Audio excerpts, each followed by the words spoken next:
متقین اور مطیعین جب سفر محبت پہ چلتے ہیں تو ان کا عالم یہ ہوتا ہے کہ وہ اطاعت و اعمال موافقت اطاعت ہے، محبوب کے حکم کے ساتھ مطابقت کرنا، اور اللہ کے محبوب کے ساتھ اطاعت میں معانقہ کرنا اور مخالفت سے مباینہ جدائی کرنا۔ اللہ کے بندے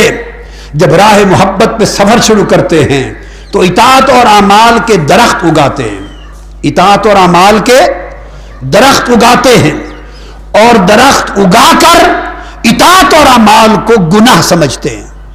سجدے کرتے ہیں اور گناہ سمجھتے ہیں، سجود رکوع کرتے ہیں اور گناہ سمجھتے ہیں،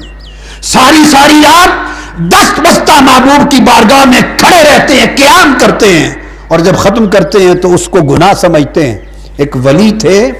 ہر رات عبادت کرتے، ساری رات رکوع و سجود کر کے روتے، اور جب عبادت نوافل ختم کرتے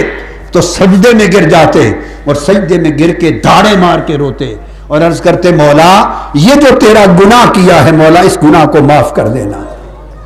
میری خطا کو معاف کر دینا۔ کسی نے پوچھا حضرت ساری رات تو آپ نے عبادت کی، اس کو آپ گناہ کہہ رہے ہیں؟ تو فرمانے لگے بیٹے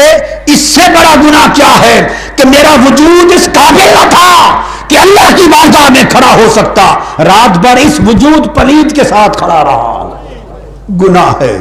میری جبین اس قابل نہ تھی کہ خدا کی دہلیز پہ سجدہ ریز ہو سکتی، اس جبین سے سجدہ کیا، اس سے بڑا بے ادبی اور گناہ کیا ہے؟ میری زبان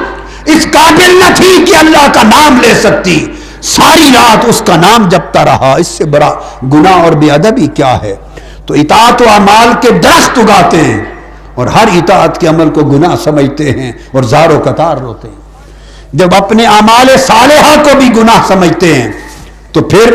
اس کے لیے توبہ کرتے ہیں، اور یہ درخت جو اگائے تھے اطاعت و اعمال کے باغات، ان کو توبہ کے پانی سے ان کی آبیاری کرتے ہیں، توبہ کے پانی سے ان کی بولیے آبیاری کرتے ہیں۔ اتنا روتے توبہ کے پانی سے اطاعت اور اعمال کے درختوں اور پودوں کی آبیاری کرتے ہیں، پانی دیتے ہیں، اور پھر اس کے ساتھ ندامت اور غم اور حزن اور آہ و بکا اس کے پھل اگتے ہیں درخت پر۔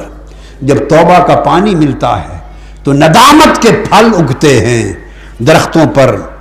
ندامت کے پھل اگتے ہیں، پھر قلب میں صفا پیدا کرتے ہیں تزکیہ سے، تو صفا کے برتنوں میں ان پھلوں کو نچوڑتے ہیں، صفا کے برتنوں میں ان پھلوں کو نچوڑتے ہیں، اور نچوڑ کر جو شیرہ اس قلب کے برتن صفا پر آتا ہے اعمال کا، ندامت اور توبہ کے ساتھ ان کو مصائب، آلام، جفا اور تکلیفوں کے چولہوں پر چڑھا کر آنچ دیتے ہیں، آگ دیتے ہیں، ان کو جفا، مصائب اور آلام اور تکلیف کے چولہوں پر رکھ کر پکاتے ہیں، اور صبر کی آگ پر ان کو پکاتے ہیں، اور پھر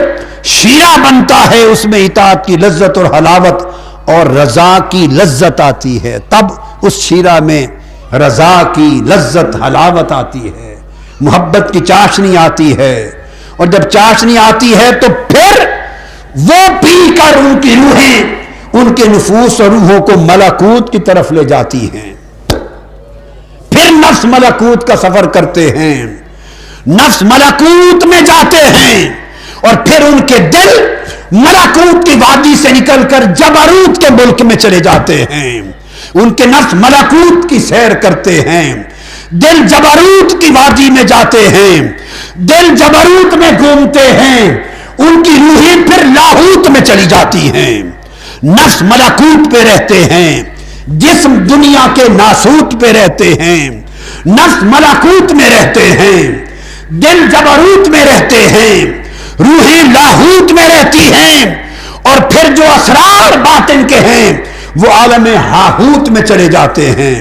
عالم ہاہوت میں پہنچ کر اس وادی پر انہیں پھر چشمے رضا رضوان کے چشموں پر بلایا جاتا ہے، ہاہوت میں رضوان کے چشموں سے انہیں پلایا جاتا ہے، قربتوں کی کشتیوں پر بٹھایا جاتا ہے، قربتوں کی کشتیوں پر بٹھایا جاتا ہے، اور وہ قربتوں کی کشتی پہ سواری کر کے پھر بالآخر دیدار کے ساحل پہ جا کے اترتے ہیں، دیدار کے ساحل پہ اترتے ہیں، پردہ اٹھایا جاتا ہے اور اللہ پاک انہیں پھر اپنی دائمی سلامتی کی گود میں لے لیتا ہے، ان باغات میں پہنچا دیا جاتا ہے۔ یہ کیفیت ہوتی ہے جو محبت سفر طے کراتی ہے۔ عشق جو سفر طے کراتا ہے، یہ سفر تقوی، عبادتوں، طاعتوں سے نہیں، عشق سے طے ہوتے ہیں۔ اس لیے سلطان العارفین سلطان باہو نے کہا جس منزل تھی عشق پہنچاوے اتے غوث نہ پاندے پھیرا ہو، جس منزل تھی عشق پہنچاوے اتے غوث نہ پامن پھیرا ہو۔ یہ سفر ہوتا ہے۔